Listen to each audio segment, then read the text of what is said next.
네, 할렐루야 만나서 반갑습니다. 아침에 이렇게 말씀을 전하려니까 목이 많이 잠기는 것 같아요. 네, 오늘 이 자리에 오신 여러분들을 진심으로 환영합니다. 제가 지난번에 했던 그 말씀을 이제 전하고 그에 대한 영상을 좀 찾아보기 시작했어요. 내가 어떻게 말했지? 잘 기억도 안 나서 너무 앞에서 하는 게 떨려가지고 기억이 나는데 무슨 말을 했지 하면서 하나하나씩 되짚어 보면서 이제 봤어요. 그러면서 좀 한 가지 느꼈던 게 뭐냐면은 생각보다 내 목소리가 조금 이렇게 작네. 약간 마지막 끝 목소리가 약간 이렇게 끝나더라고요. 그러다 보니까 소리를 조금 더 이렇게 키우지 않는 이상은 이게 잘 안 들리겠다 싶더라고요. 그래서 이번에 이 말씀을 전할 때는 지금 목소리보다 조금 이렇게 약간 하이 톤으로 약간 말을 하려고 합니다.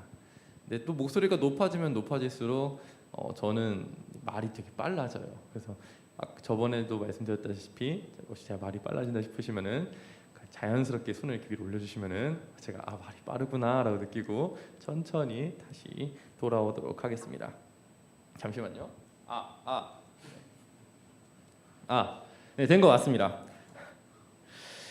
지난주에 현초 전사님이 말씀의 끝 무렵에 여러분들께 숙제를 내줬습니다. 혹시 기억하시는지 모르겠어요.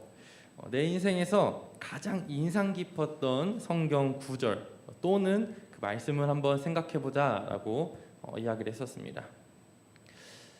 지금 이렇게 이야기를 하고 잠깐 보니까 지금 처음 듣는 것처럼 이제 반응하는 그런 게 있었어요 하는 친구들도 있는 것 같고 지금부터 이제 하나씩 이제 찾아보려고 하는 그런 친구들이 이렇게 잠깐 보이는 것 같은데 그럼에도 불구하고 저는 여러분들께서 지난주 말씀을 기억하고 또 한 번쯤은 내가 주중에 어떠한 말씀이 기억이 남는지 또 어떠한 성경 구절이 내 마음속에 간직되어 있는지 생각하는 그런 시간을 가졌을 거라 믿고 오늘 말씀을 시작하도록 하겠습니다.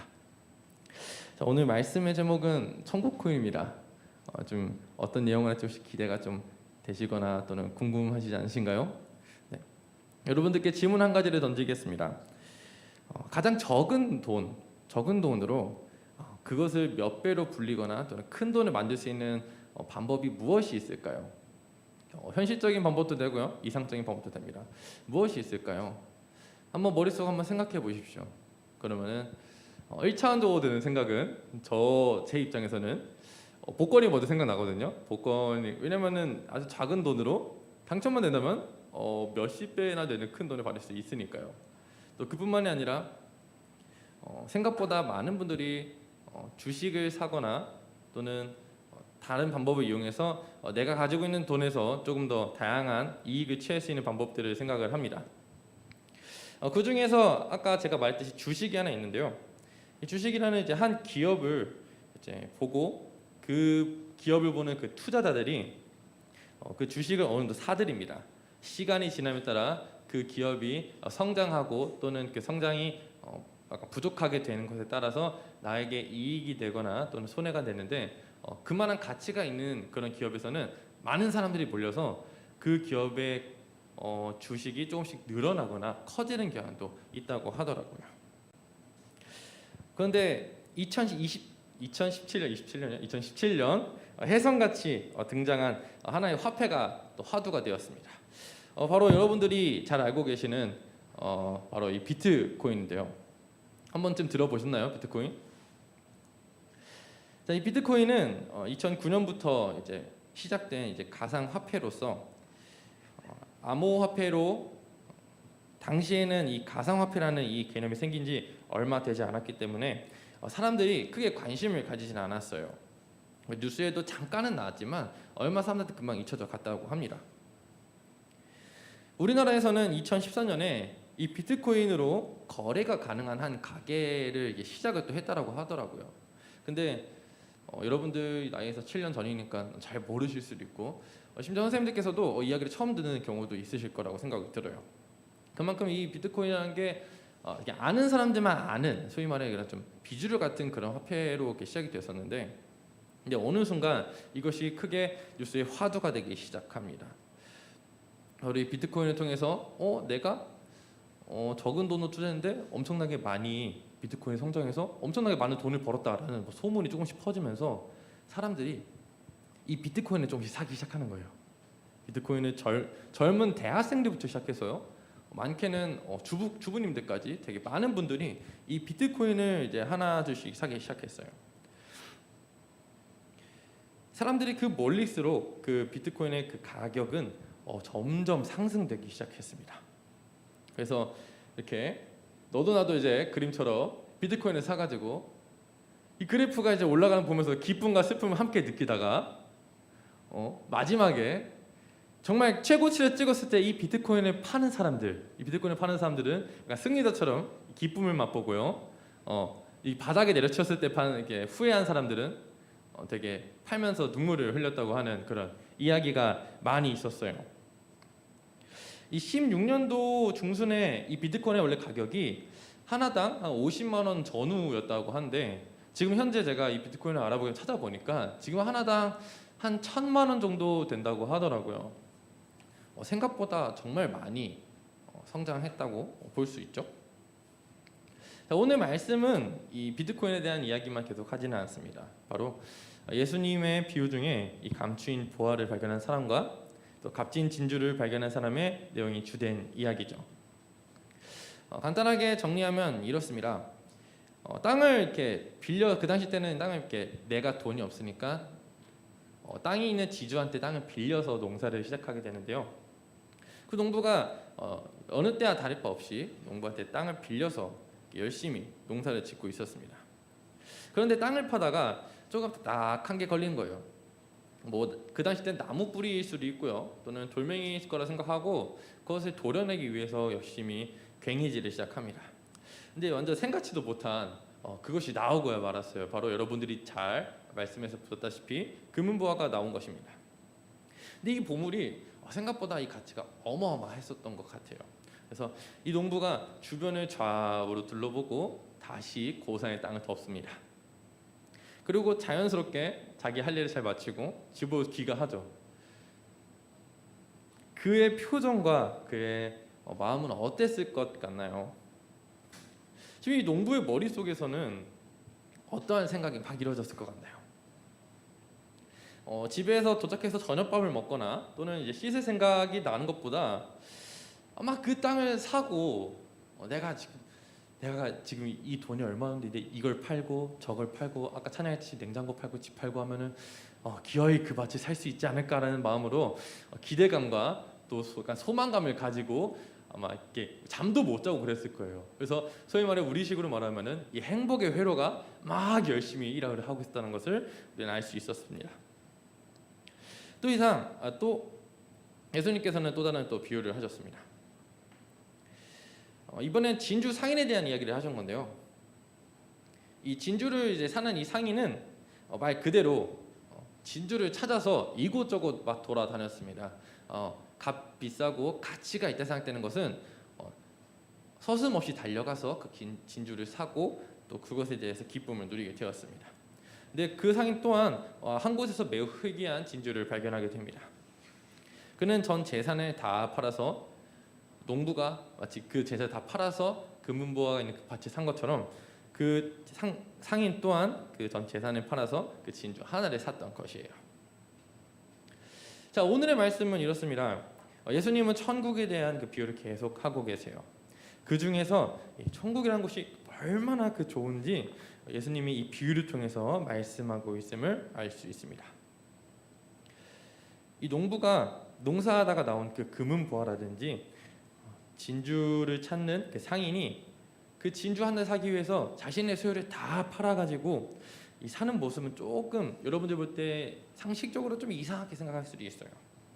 가령 아니 전도사님, 이 남의 땅에서 이게 빌려서 농사하는데 거기서 만약에 이렇게 보물이 나왔으면은 그거 돌려줘야 되는 거 아닙니까? 이렇게 발견해서 반반 나누던가 그렇게 하는 게 맞는 거 아닙니까? 너무 욕심 있는 거 아닙니까?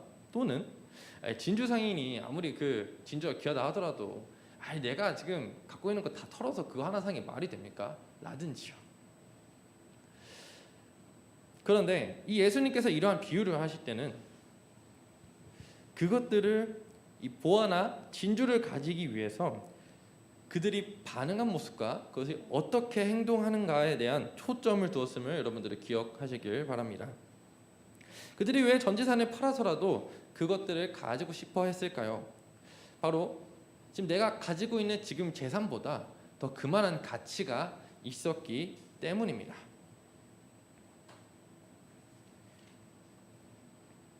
앞에 제가 비트코인에 대해서 잠깐 이야기를 했습니다. 이 비트코인이 그렇게 큰 성장을 이루어서 하나당 한 1,000만 원의 가치라는 그 비트코인도 때로는 크게 이 가치가 하락된 적이 있어요. 큰 사건들이 몇 번 있는데 뭐 하나만 얘기하자면은 이 암호화폐라고 하는 것은 안전한 거래를 통해서 이루어지기 때문에 그 신뢰가 높아서 이 가격이 형성된 것도 있는데 이것이 언제 한번 해킹을 당한 적이 있어요.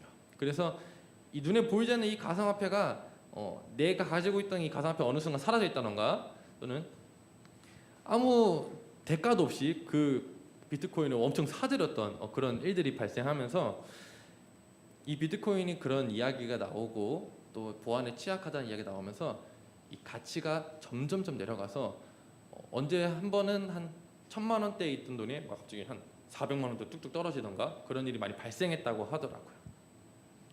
이 뉴스를 접한 사람들은 이 바로 팔거나 더 이상 손은 대지 않았습니다. 왜냐하면 사람들이 판단하기에 이 비트코인은 좀 문제가 많았기 때문이에요. 왜냐하면 사람들이 보았을 때 너무 위험성도 크고 보아하니 가격이 계속 균등하게 이루어지는 게 아니라 계속 위아래에 왔다 갔다 하는 불안한 그래프를 그리고 있기 때문이었죠. 근데 이 비트코인을 산 사람들은 언제 그랬다는 듯이 항상 살 때마다 희망을 품습니다. 분명히 이건 좋은 거야. 오르겠지. 이거 팔면 난 부자가 되는 거야 하면서 그 아까 보다시피 행복 회로를 막 돌립니다. 세상 사람들 또한 굳이 이 비트코인이 아니어도 어떠한 목적을 향해 또 자기가 가치를 두는 것에 따라 가치를 두는 것에 대해서 항상 그런 행복 회로를 막 돌려 나갑니다. 세상 사람들은 이 천국이라는 것을 참 이 복권 1등처럼 상상하기도 해요. 마치 가면은 금은부화가 많을 것이고 내가 부족했던 거를 완벽하게 채울 수 있는 곳일 거야라는 상상하기도 합니다. 또는 예수님을 알지 못하고 또는 그냥 교회에 대해서 그렇게 불신한 감정을 가진 사람들은 굳이 천국에 대해 상상하지 않아요. 왜냐면은 천국에 그게 뭐가 중요해? 지금 사는 게 더 중요하지 않아? 굳이 거기서 뭐 죽으면 어떻게 될지 어떻게 몰라. 근데 천국에 가는 것보다 여기서 좀 더 생활하고 여기서 잘 사는 게 좀 더 중요하지 라고 이렇게 생각하는 사람들이 좀 더 많다라는 거예요. 근데 그 사람들이 이상하게도 유심 있게 관찰하는 사람들이 있어요. 바로 이 교회를 다니는 바로 저희들을 세상 사람들은 우리를 바라보면서 이 사람들이 믿고 있는 예수님이 어떠한 분인지 또 그 예수님이 말하는 그 천국은 어떠한 곳인지 판단을 하게 된다는 것입니다. 왜? 천국은 우리가 예수님께서 비유를 설명했듯이 우리도 정확하게는 알 수 없고 어떠한 곳인지 알 수 없고 세상 사람들은 알지 못하기 때문에 그 말씀을 받고 믿고 있는 사람들이 어떻게 생활하고 어떠한 삶을 이어가는지에 따라서 사람들은 그곳이 좋은 곳인지 나쁜 곳인지 판단을 하게 된다는 것이에요. 연익교회 파틴, 파워틴즈 여러분들께서는 예수님께서 말씀하신 그 천국 복음의 말씀을 다 한 번씩은 들어보셨을 겁니다. 찬양도 오늘 같이 함께 했고요. 그래서 여러분들 마음속에서는 여러분들 알게 모르게 천국 코인이 하나씩 들어있음을 기억하시기 바랍니다. 근데 이 천국 코인의 이 가치는요, 물론 절대자이시고 권위자이신 예수님께서 모든 것을 다 아시지만 세상 사람들은 예수님을 잘 알지 못하고 예수님을 바라보는 것이 아닌 바로 우리들을 먼저 바라보고 살기 때문에 이 가치는 바로 우리들의 말과 행동을 보면서 이 가치가 내려가거나 또는 올라갈 수도 있음을 기억하시길 바랍니다. 물론 이 성경에서 우리에게 요구하는 것이 많은 수도 있어요. 이웃을 사랑해라, 너에게 다른 신을 섬기지 말라, 십계명 말씀부터 시작해서 참고 견뎌라, 이겨내라, 이런 어려운 내용들이 많이 있을 수도 있어요. 물론 그것이 세상에서는 참 쉽지 않음을 우리는 알 수 있습니다. 그러나 말씀은 분명하게 얘기합니다. 이 땅에 오시고 우리를 사랑하신 예수님께서 성경의 말씀을 지키고 행하고 노력하는 자에게 하나님께서는 천국 복음의 말씀을 약속하셨고 또한 허락하셨음을 기억하시기 바랍니다. 말씀을 정리합니다. 예수님께서는 참 다양한 비유를 통해서 이 천국의 소망을 바로 우리들에게 들려주셨습니다. 그러한 천국의 복음은 바로 우리들을 통해서 그 가치가 드러나게 됩니다. 남을 이렇게 존중하며 어려운 자를 돕고 나의 생각과 나의 고집보다는 한 번 더 타인을 생각하는 그런 마음을 하나씩 하나씩 쌓아간다면은 우리를 통해서 세상 사람들이 바라볼 때 정말 천국이 반드시 존재함을, 천국을 설명하고 있는 예수님께서 분명히 살아계심을, 지금도 우리와 또한 당신과 나와 함께 있음을 알게 될 것입니다. 나를 통하여 그 깨닫게 되는 그 천국의 그 말씀을 나뿐만이 아니라 모두가 함께 꿈꿀 수 있는 그런 복음의 열매가 있기를 주님의 이름으로 소망합니다. 이 시간 기도하겠습니다. 사랑해 주님 감사합니다. 부족한 우리의 삶 가운데 함께 하셔서 또한 천국을 비유를 통한 말씀을 우리가 이 시간 들었습니다. 우리 세상 가운데 살아가면서 무엇을 가장 가치 있게 여기는지 생각해 보게 되었습니다. 천국의 소망을 좀 더 가치 있게 생각할 수 있는 저와 여러분이 될 수 있도록 인도하여 주시옵소서. 우리의 몸과 마음이 세상과 좀만 다른, 세상과는 구별될 수 있는 진실된 마음을 허락하셔서 예수님께서 그러하듯이 우리도 예수님의 삶에 따라감으로써 세상에 천국에 대한 복음이 나를 통하여서 전해지게 되는 그 복음의 역사가 있게 하여 주시옵소서. 주님, 모든 것에 너무나 감사드리며 사랑이 많으신 예수 그리스도의 이름으로 간절히 기도드렸습니다. 아멘.